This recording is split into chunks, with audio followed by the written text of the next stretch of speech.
1, 2, 3, 4. Chant down Babylon kingdom, team make we chant down Vatican now. Bang bang chant down Babylon kingdom, team make we chant down Vatican now. Chant down Babylon kingdom, team make we chant down Vatican now. Bang bang chant down Babylon kingdom, team make we chant down Vatican now. What up, y'all? Babylon 5 Podcast. It's your boy, Jermaine Event. How are you guys doing? This is episode 190, and I'm in a much better mood than I was for episode 189. I felt like in episode 189 I was low energy. It sounded like I didn't want to be there. And I didn't want to be there. As you guys know, I didn't want to see Izzy lose to Powhatan the first time in MMA. Didn't want to see it happen. I thought that fight was rushed. There was no reason. And as Izzy said in the lead up, echoing my sentiment, had he been really put through the gauntlet and had to work his way up to being the number one contender, he probably would have got exposed a long time ago. And I believe that to be the truth. So last week, going into the rematch, talking about the rematch between Israel Adesanya and Alex Pereira, I was pretty low energy, and I was hopeful that Israel Adesanya would get the job done. So we will talk about UFC 287. And we will talk about next week, UFC Fight Night, Holloway, Arnold, Allen. This is episode 190, which is called Elsa. Because one young man was left frozen like Elsa last night. But if you guys would like to follow this podcast on Instagram and Twitter, it's at Babylon5Pod. You guys can email this podcast at Babylon5Podcast@gmail.com. If you guys would like to hit that like button anywhere that you're listening to this podcast, I appreciate it so much. Let's see. I was like, I don't know how I usually have this camera framed up here, and I just don't like the positioning of it right now. Matter of fact, it looks a little crooked. See, I've just been fucking with it this whole time, and now it's gonna look weird. Now it looks even more weird. Fuck it. Fuck it. Give me that damn bucket. And if you guys want to follow this podcast on Twitch, head on over to twitch.tv/Babylon5. You guys can cop some merchandise by heading on over to teespring.com/store/BOF-pod-shop. And lastly, don't just be my Niji, be my patrons. Head on over to patreon.com/Babylon5pod. I'm rushing through that, I know, because I want to talk about the amazing ending to UFC 287. Last week I was low energy. I was worried that we were going to see Izzy lose again to this stalking Alex Pereira. But no, ladies and gentlemen, no, not this time. Not this time. Israel Adesanya defeats Alex Pereira via second round knockout. And I screamed. I got pretty emotional when that went down, ladies and gentlemen. I got pretty emotional. As I said after the last fight, As I said after the last fight, where am I? 4 minutes in. Sorry. As I said after the last fight, Izzy has been my favorite fighter since I became aware of Izzy. My desktop has always been Izzy ever since the Anderson Silva fight. You know what I'm saying? He inspires me, and he definitely should have inspired a lot of people last night, and that was the point of his post-fight speech, his interview. He's like, you guys will never have a feeling like this if you guys just don't fucking put yourself out there. Try. Dare to fail, you know what I'm saying? Essentially is what Adesanya was saying. I don't remember the quote. I don't remember the quote exactly, but my nigga was getting it. You know what I'm saying? Yeah, my nigga was getting it. And it was just a beautiful ending, man.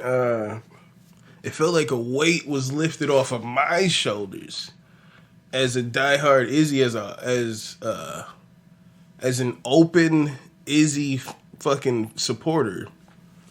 Since that fight, you see this tweet here, niggas is talking about, I said Izzy wins in 2. That was my prediction. Is that Israel would defeat Alex Pereira in 2 rounds. And he knocked him out just before the end of the second round. Alright? That was my prediction.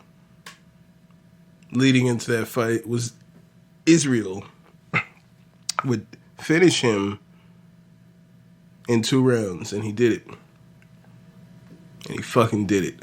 I was very emotional, man. Especially leading up to the ending there, you see, it's this, throughout the first round, I scored the first round for Alex, given that he was pretty much destroying Adesanya's leg throughout the first round. He's really damaging the leg in the first round, so I definitely gave the first round begrudgingly to Alex Pereira. Second round, he's still attacking that leg, and right into the ending sequence, it looked like Izzy was really starting to be compromised. But as he said, he was playing possum, and he backed up to the fence. It's pretty much the same ending sequence as the first fight. This is how fucking emotional. It was like, I'm having fucking flashbacks. It's happening again. You know what I'm saying? It's happening again. He's up against the fence. Alex comes in, hits him with a punch to the body that lands fucking clean. I think he comes around with a hook that lands clean. He's fucking catching Izzy with some shit. And I'm like, fuck, it's gonna happen again. It's gonna happen again. And then Izzy. Like, I was watching the Weasel's breakdown of this shit, right?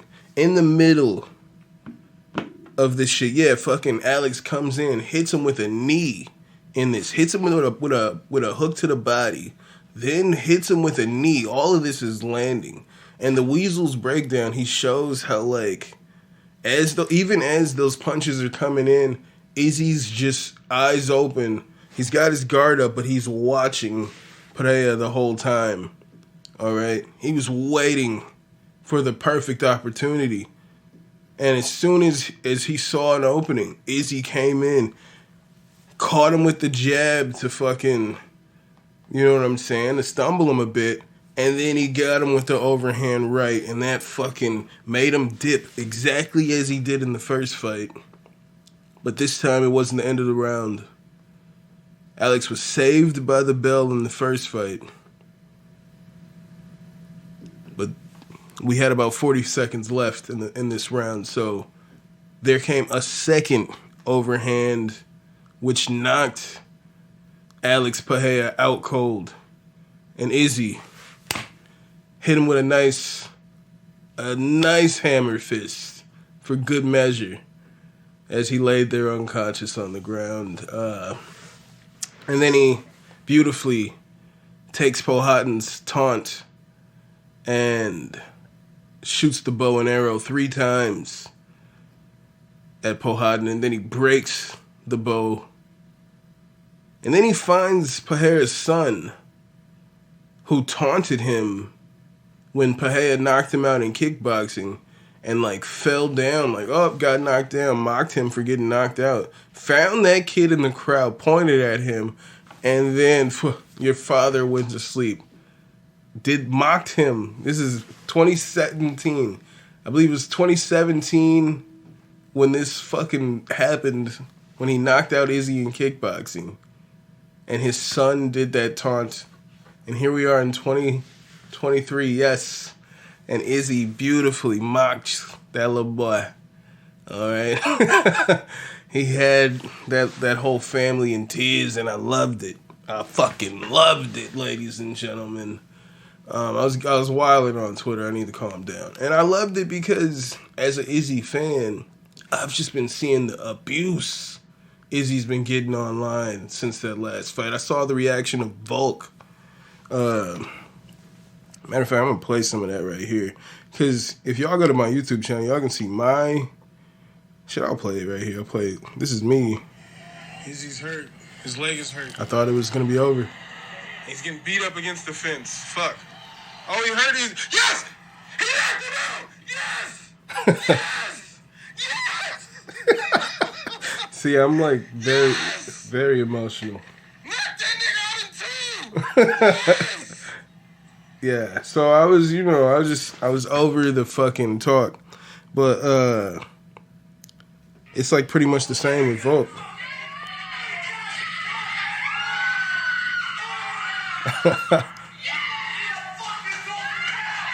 Hell yeah. All over Twitter, I've been seeing just nothing but fucking us Izzy supporters fucking freaking the fuck out as this happens. Because we've seen this abuse all over Twitter. But hey, as Izzy's dad. And then Izzy fucking wore that dog collar. Which, if you get the reference, he was referencing the movie Unleashed, where Jet Li is a slave that wears a dog collar. But when he takes the dog collar off, he attacks his target relentlessly, beat the shit out of you. And so that's why he's wearing a dog collar. But everybody's like, oh, he's wearing the dog collar because he knows that Alex is about to dog walk him. And it's like, fuck, dog. It's just nothing but abuse for months. Ever since he fucking beat Izzy, it's just been nothing but abuse. Izzy can't do anything. Izzy threw out the first pitch. Here comes the memes. All right, here's Alex practicing his pitch so he can do it better than Izzy. This is all we're seeing. All right? Nonstop for months. It was just, it felt so amazing to see Izzy knock that motherfucker out. And it was just beautiful that it happened to be in 2 rounds, as I predicted. But it was just, it was so amazing, ladies and gentlemen. We're just going to keep this on the screen. I'm going to talk about some more fights. I got a little bit more to say. He even, he addressed Dricus du Plessis. If you guys are long time listeners, first time callers, then you guys should know that I don't fuck with the way Dricus du Plessis and that other Cameron Simon, them white niggas from South Africa, I don't like how them niggas be talking, trying to get the UFC to not go to Nigeria. How come you can't go to Lagos? Kanye's got me. Why can't you go to Nigeria? Just the way they've been talking against going to the UFC going to Nigeria. Like, it just didn't sit well with me. And I was like, I don't care if it seems like I'm tripping. I'm going to speak out on this. And then Kamaru and Izzy both are like, yo, bro needs to watch his fucking mouth. Like, everybody else is like, yo, you're fucking wild. That's exactly as I was feeling. The African fighters are like, yo, like, I want to beat his fucking ass. Like, he needs to watch how he's fucking talking. So I'm happy that he addressed Dricus. He didn't say his name, but he said he wants to beat his ass in South Africa or Nigeria. And he was like, I don't want to say, he didn't say his name. He was like, I don't want to give this nigga any clout. But he was just saying, like, he's got to do something to impress me so that I can whoop his ass. Because he's definitely not a contender right now. Well, he's not the number one contender. He just beat, who did he just beat? Derek Brunson. Yeah, I was there. He just beat Brunson. Brunson gassed himself out. But whatever. We'll see. Dricus doesn't necessarily impress me that much. He usually looks terrible in the first round against... Well, he looked great in the first round against Darren Till. That was crazy. That was nuts. All right? He looked great against Darren Till in the first round.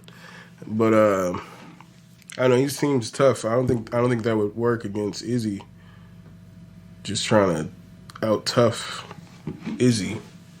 But what's next for Izzy, we don't know. He was saying he doesn't want to talk about it pretty much because he knows the questions I feel like that people are going to ask him is about Khamzat Chimaev.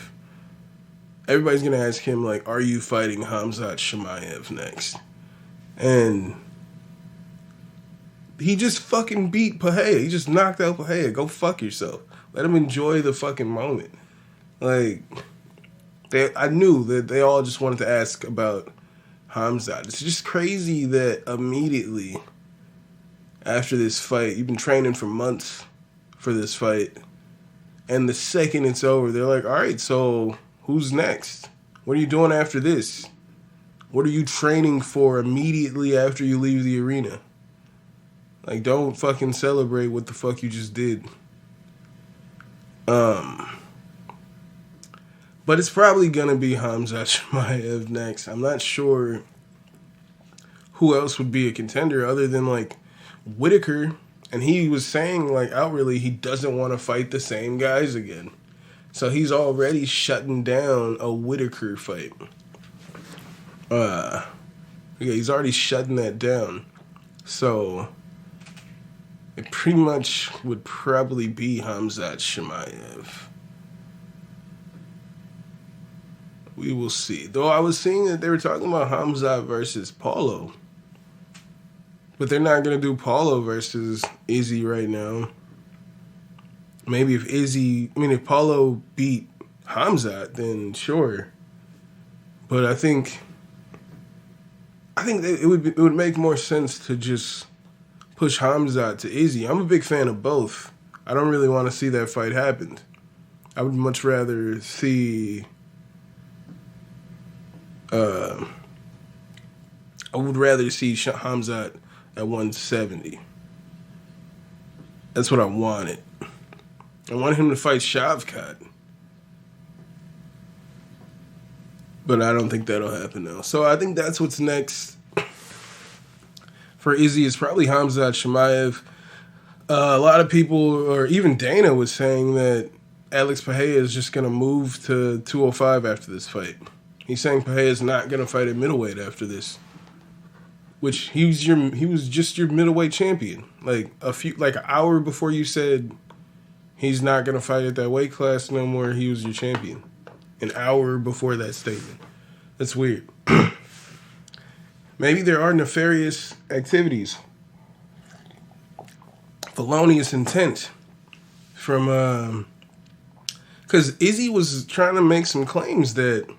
or suggesting that Alex Pahea was using an IV to rehydrate, because they're saying this man cuts like 50 pounds and then jumps back up to like 215, 220 somehow. He cuts down to 185 and is back up to like 220 by the time they fight. So he's saying, like, clearly this nigga's using an IV, or he's alluding to it. But he still knocked that motherfucker out. But with Dana just saying, nah, he's going to another weight class immediately after that, sounds like, what is you know what I'm saying? Is there felonious intent? Was there some shit going on behind the scenes? Like, that certain people knew about these fucking this IV usage, and pretty much nobody else knew about it? It's only a few niggas that were using IVs. few niggas defending the use of IVs, and everybody else saying like, shit, I didn't know we could use IVs. That's everybody else. I didn't know we could use IVs. So I wonder, was there some shit going on there? I mean, we will never know. We will never know. But looking at this card, just moving on, I want to go first fight. Sam Hughes defeats Jacqueline Amorim. Now, so Sam Hughes, crazy as fuck, right? After her fight, in the post-fight, like she's talking to people in the back, and she's like, my boyfriend bet $1,000 on me. And she was the underdog. It doesn't matter the odds. Doesn't matter the odds. But she was like, he bet that money on me and I want some of it. Right? This is what she said. It is it's against their fucking policy. They just changed the policy. Everybody knows this. I listened to like Sugar Sean O'Malley's podcast and like his coach was like, if you could bet, I mean, not like if you could bet, because no one can bet, but if you had like a friend that was like, hey, what should I do to who should I bet on? Like just asking for advice, like who would you bet on? Right? They even have to word the questions that way because it's well known that fighters, their coaches, or anyone affiliated with that fighter can bet on fights. And Sam Hughes openly says, my boyfriend bet $1,000 on me, and I want some of that money. It sounds like she's gonna get suspended. There's investigations right now. People throwing fights and you can't bet, and she just fucking offered that information. So I'm real curious what's going to happen with this Sam Hughes situation, because she kind of admitted to breaking policy, and we've seen people like Jeff Molina and all of them, they've been suspended indefinitely, put under investigation. And they're talking about James Krause, he's facing like federal time. They're talking about this is going to be a big RICO case for all these guys. I'm not saying Sam Hughes is somehow going to get added on to that or not. I mean, but don't fucking say you're participating in the shit that they're trying to stop from happening. Oh no, we're still betting. My boyfriend bet $1,000 on me, and we about to do this and that. Like, what are you talking about? Do you even know where you are? Like, why are you just telling this to reporters? And all I'm seeing is the tweets. Everybody like, holy shit, she's about to get cut. She's getting cut. It's like, damn, dude, what is wrong with you? Second fight of the night, you had Steve Garcia knocking out Shailin Nordenbecker. Nordenbecker looked amazing in the first round. He had this swaying ass movement, and then he just come in real quick, and he dropped Steve Garcia, but Steve Garcia was able to survive. All right, that big overhand getting dropped, and he finished Shailin Nordenbecker in the second round. He hit him with he had this kick, up kick to the front kick to the fucking body. He dug the toes into this man's like rib cage. It was like, whoo, real hard. And then immediately came in with a real fast uppercut and hit him in the exact same spot. And Shailin Nordenbecker went down immediately. That fight was nuts. It was a great fight. This was a great card. Ignacio Bahamondes fought Trey Ogden. I see a lot of holes for Ignacio Bahamondes. I think he needs to work on his, he needs to slip. A few niggas need to worry about slipping. Working on their stand-up defense and countering. Stop just coming forward. But Ignacio, I think he needs to check these leg kicks. He needs to slip. He's pretty hittable. And Trey Ogden was just throwing one punch at a time, not really giving himself a chance to win the fight there. He'd hit Ignacio Bahamondes with some heavy shit, but it'd just be one punch, and then he'd just be looking at him. It's like, bro, follow that up. But Ignacio gets the victory there. I do see some holes. He's real flashy with these kicks, But I think it's going to be wasted energy the further he moves up here if he doesn't really hone in, like, his defense. He needs to worry about countering rather than just coming forward and being tough. I think that's the thing people need to get away from. You don't want to be known as the tough guy. All right? Lupita Godinez defeats Cynthia Calvillo. Cynthia Calvillo is now on a 5-fight losing streak in the UFC. I really couldn't see how they could justify keeping her on contract after this fight. I mean, I felt like after the second round, by the second round, Cynthia was stepping it up, trying to, like, fight. But in the first round, I was like, damn, she don't even want to. It don't really. She was just throwing punches from, like, a Macy Barber, like, 2 years ago kind of distance, like, halfway across the octagon, just throwing these fucking shadow boxing ass punches. She was throwing punches from too far away, then Lupita was just slide in, touch her to fuck up, and then get out of there. So, yeah, Cynthia Calvillo, man, I thought she was going to be a champion. If not, at least fight for the belt. But she has not won a fight since I thought that was going to happen. It's pretty crazy how life comes at you that fast. Lupita Godinez gets back in the win column after Angela Hill beat that ass in the previous fight. Shout out to Lupita Godinez. Joe Pyfer knocks out Gerald Mir. Well, it was a TKO, but he hit Mearshart with that right cross, and it just fucking dropped Mearshart. He just fucking covered up. Didn't want no more of that action. They were saying like, yo, he's not even trying to grab a leg. He's in no way trying to, like, defend himself. Like, or he's no way trying to stay in this fight. He's just covering up in hopes the ref stops it. But the ref wasn't stopping it. Like, he was just taking abuse. It was fucking weird. But Joe Pyfer might be the real deal. Gerald Mearshart looked fantastic in his last fight against Bruno Silva, but Joe Pyfer finishes Mearshart in the first round, man. It's a good fight. Luana Pinejo defeats Michelle Waterson Gomez. I scored it for Pinejo. I gave her the first 2 rounds. Waterson the third. Waterson was trying to key-eye her way to another victory.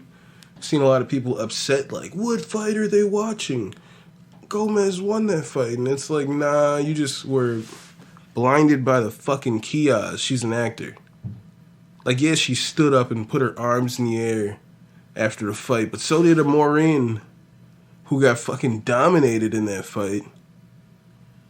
Alright, and looked like she had no idea what the fuck to do in there. She got dominated, and she still put her arms up after that fight, because that's what you're supposed to do. You don't know what the judges are seeing in there. A judge scored the fight for Chito Vera last week, and he got his ass beat for 5 straight rounds. And a judge gave the fight to Chito Vera. So, you never know what the judges see. So you're supposed to, after the end of every round, put your arms up. Yeah, look confident. Because you don't know what the fuck they saw. And they could look at, and they've said that, like, they can go off your posture. Some of these judges have no idea what they're looking at. So they could go off your posture at the end of the round on how they judge that round. That's just a fact. That's just how it is.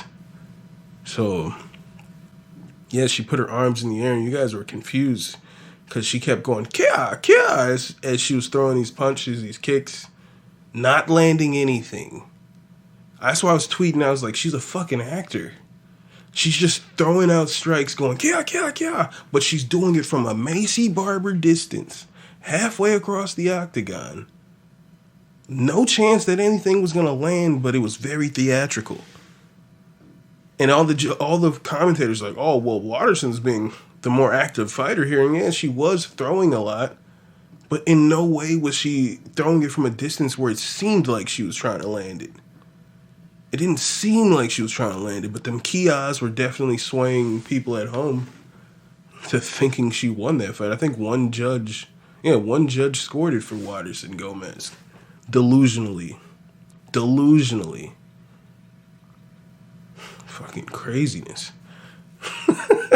Shout out to Luana Pinejo. Kelvin Gastelum versus Chris Curtis. That was a fucking fight. All right. Kelvin Gastelum looked like the best Kelvin Gastelum I've seen in a long time. He looked better than the Kelvin Gastelum that fought Izzy. And it's not like recency bias. They had a marathon of the fights before UFC 287. So I literally just watched that fight before UFC 287, like again. And he looked much better than he was in that fight. Kelvin Gastelum looked great. Chris Curtis looked good. There was a clash of the heads in the second round, and it dropped, and Chris Curtis dropped from that. All right? But when it happened, it looked like Kelvin Gastelum dropped him with some shot. And when the commentators looked at the replay, they're like, "Oh, it was a clash of the heads." It was a clash of the heads, and it was like kind of like a flash, damn near knockout. It like really dazed Chris Curtis. But then it's like they're like, "What did the judges see that happened there?" Because before that, Chris Curtis was pretty much winning that round. The clash of the heads happened, but it looked like, well, you couldn't really tell what happened. But then following that, Gastelum's on his back just beating the shit out of it, like punching his head in. So, like, Gastelum won that round on the judges' scorecard. So, like, it's just crazy, man. That was a great fight. Regardless, Chris Curtis was a beast in there. Gastelum was a beast in there. That was a great fight. Probably, I'd say that was easily my favorite fight outside of Adesanya Pereira. That fight was badass. Shout out to Milwaukee's, or I guess he's not from Milwaukee. Christian Rodriguez trains out of Rufus Sport. He's from Chicago. He defeats the formerly undefeated 18-year-old Raul Rosas Jr., the youngest fighter in the UFC. He defeats him easily. Made it look easy. All right? Made it look easy. Rosas Jr., they were like, dude, Rosas Jr. looks exhausted. And Rogan was like, he's done this like prayer. He's done this like cross thing over his chest. He's like, he's done that like 8 times. Like, they were like, he's like barely listening to his corner, and he just keeps doing this like prayer cross thing before the fucking last round. He had no idea what to do there. He's getting his ass beat. All right, he's just had no idea what to do in there. It's crazy. This nigga was talking about he's gonna be a multi-white champion. He said after this fight he wants to fight someone in the top 15. He doesn't want a slow roll. Dude, you just got dominated by somebody most people had no idea who the fuck Christian Rodriguez was. You just got dominated. So, matter of fact, I saw niggas tweeting, like, you just got dominated by who the fuck was that? I saw niggas tweeting that. I was like, damn. Well, shit, now we got a new prospect. Y'all niggas need to pay attention to Christian Rodriguez because he looked phenomenal against the guy who, for whatever reason, got a main card spot over Chris Curtis and Kelvin Gastelum. Doesn't make any sense. Kevin Holland defeats Santiago Ponzinibbio via TKO in the third round, man. That was a fucking crazy fight. Crazy fight. Kevin Holland looked great. There was like too many high fives. He was very focused in the first round. About the end of the second round, it was like high fives. It was like maybe 3 high fives. It was like, there's too many high fives. He's doing it again. But then he knocked that nigga out in the third round. Kevin Holland, man, if he could focus and just focus and develop, work on your shit, he could be a top contender, man. He gets the finish over Santiago Ponzinibbio. Ponzinibbio was working that leg. I thought he was getting close to, if he turned it up, getting a finish over Kevin Holland. Kevin Holland finishes him. So, shout out to Kevin Holland on that. Rob Font knocks out Adrian Yanez in the very first round, man. That fight was nuts, all right? is a less than one round of insanity. All right, great striking. Yanez was touching Font up just a bit in there, and then Font just knocked this nigga on his ass. He knocked him off his feet. Just knocked this boy the fuck out. I was like, whoa, man. I saw the Weasel pick Rob Font, and I was like, yo, you're crazy. Yanez is a black belt. Got some of the sharpest boxing I've ever seen. And, like, the Weasel was like, yeah, but Yanez gets hit too much, and Rob Font has one of the best jabs in the division. And sure enough, that was the whole fucking game. That jab was fucking Yanez up. And Yanez gets finished in the first round. He made it look easy. All right? Rob Font made it look easy in the co-main event. Gilbert Burns retires. The wackest motherfucker around. The wackest motherfucker. Jorge Masvidal, who, after his fight, he announces retirement and then calls George Bush the greatest president of all time, and then he starts a "Let's Go Brandon" chant. That's your boy. That's the guy you guys fucking love. Street Judas, Jorge Masvidal. Trash. Just trash. That's your boy. Then next week, all right, we have, ladies and gentlemen, gents, shit. You know what happened? I shrunk this thing down. I was like, where are all my tabs? And it's like I shrunk it down to a sliver. There it is. There's my tabs. Yeah, next week we have Arnold Allen taking on Max Holloway, ladies and gentlemen. This is going to be a big step up in competition for my boy Arnold Allen. Let's see who the favorite is. Betting odds. Of course, Max Holloway, former champion. Blessed. Max Holloway is the slight favorite at a minus 170. I like them odds for... If you guys are in the place where you can bet on sports, Arnold Allen at plus 145 is a live dog, in my opinion. You got 62% of Tapology going with Max Holloway, man. I'd like to see people have to explain. I'd like niggas to have to explain why you're picking Max Holloway to beat Arnold Allen. I mean, I guess Max has been champion, and only nigga we've really seen beat Max is Volkanovski lately, right?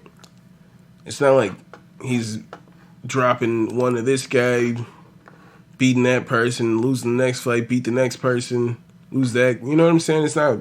He only pretty much loses to Volkanovski and Poirier as of late.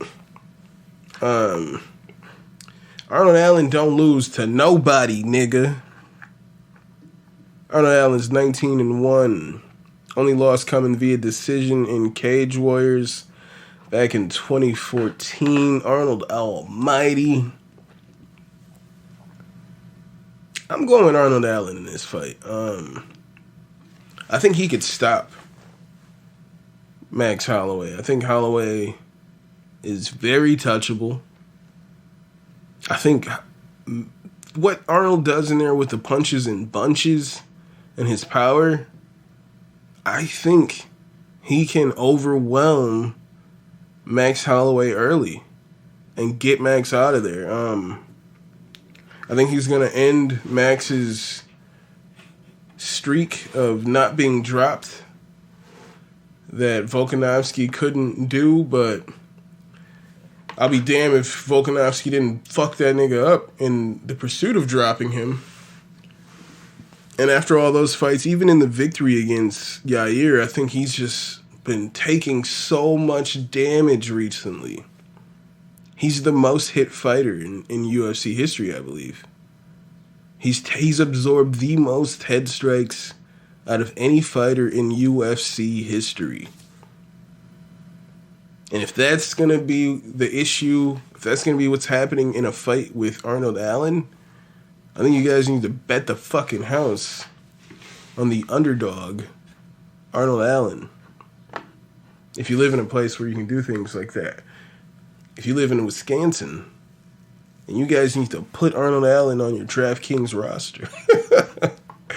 If that's where you live. Or if you play Verdict.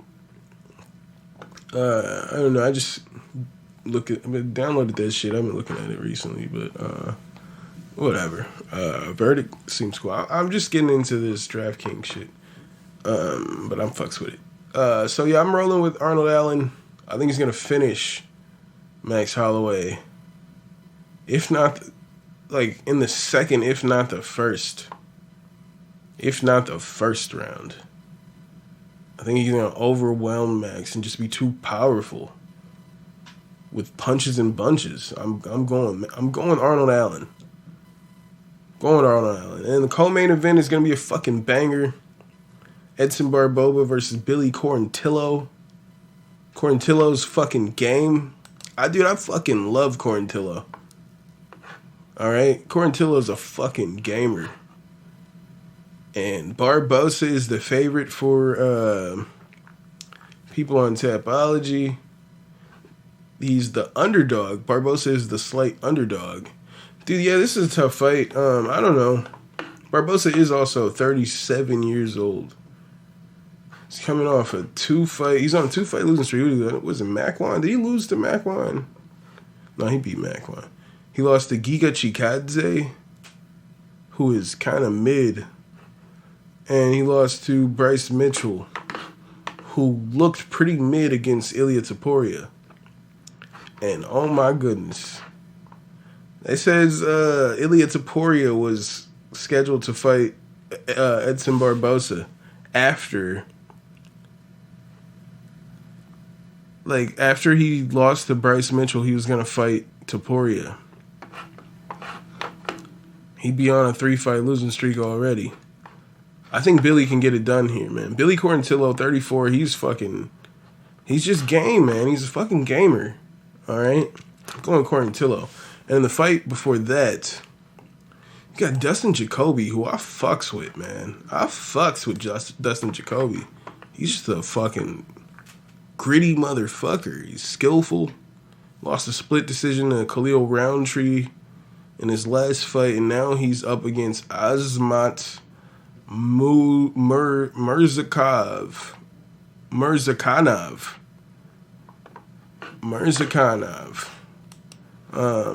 Azmat Murzakanov, who is, yes he is, ladies and gentlemen, a undefeated Russian.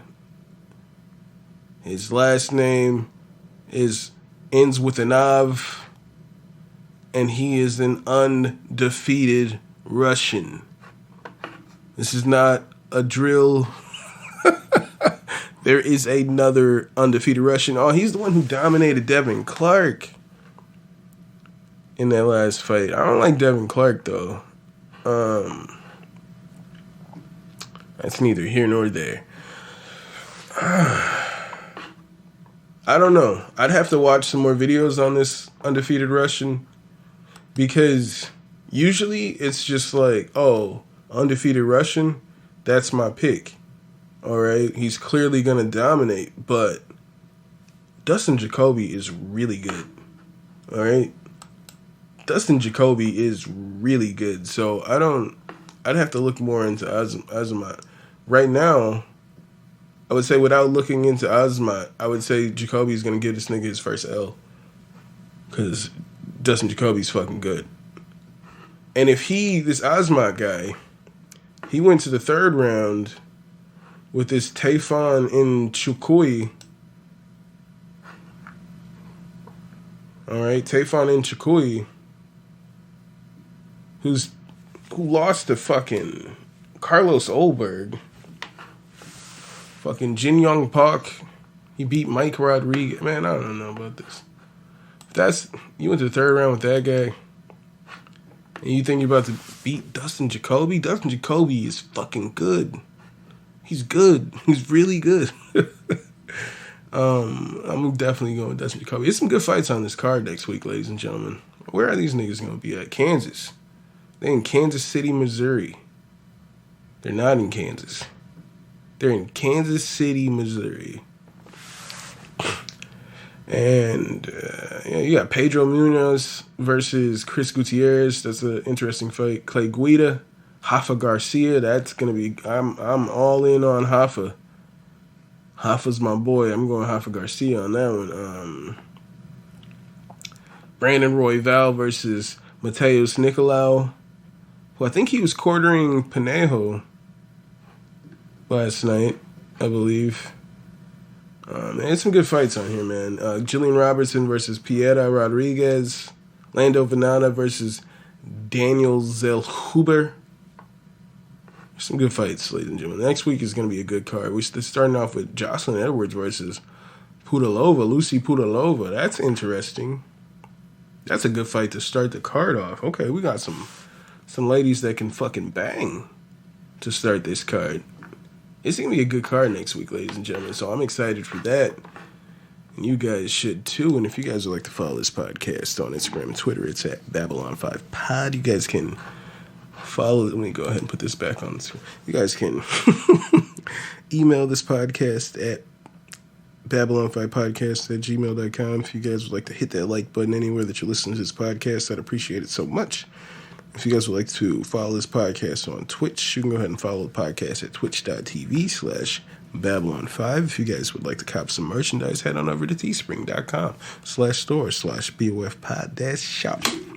And lastly, don't just be my Niji, be my patrons. Head on over to patreon.com/Babylon5Pod. You can be my patron today. Thank you guys so much for being here another week, the 190th straight week. This episode is called Elsa, because Israel Adesanya left Alex Pereira frozen like Elsa. As he said before, the first time I put you on skates, and this time I'm gonna leave you frozen like Elsa. And everybody said it was corny until he knocked that nigga the fuck out. Hope you guys are taking care of yourselves and each other. And I'll see you when I see you. I'll holla. Chant down Babylon kingdom.